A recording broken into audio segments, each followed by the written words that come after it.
Kelly, Matthew Van Dyke's mother takes comfort in knowing her son is very familiar with tense moments. He has been arrested about 20 times while traveling through the Middle East, and the Iraqis put him through a mock execution. Still, she's never gone 3 weeks without talking to him, so there's great concern about his safety.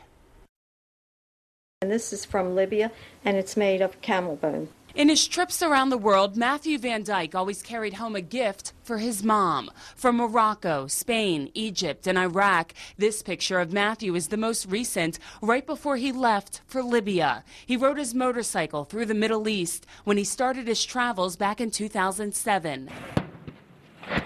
So when the uprising began, Matthew wanted to support his friends in Benghazi, several hundred miles from the center of the civil war. His mom and girlfriend called him often. The last time they spoke was March 12th. He told me they were going to Brega for the day and that they would be back in Benghazi either that night or the next day. But Libyan dictator Muammar Gaddafi sent his men into Brega. Sharon and Lauren tracked Matthew through GPS, and the last message came on March 13th. About 10 days later, an Arabic man answered Matthew's cell phone. And I said to this man on the phone, "Why do you have my son's cell phone?"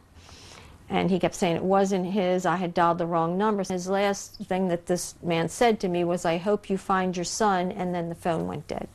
Matthew studied political science at UMBC. He wanted to experience firsthand what he read. At the time, he was embedded with the U.S. military. As a freelance journalist, Matthew found stories in the war-torn countries that were then published in newspapers across the world and right here in Baltimore. Using Twitter, his mom and girlfriend have contacted journalists overseas for help. They think he is in prison, and while the worrying continues, there's one thing they don't doubt. Oh, I think he's alive. Yeah, I haven't thought that he's not alive. I think he's alive. I just hope he's not being tortured.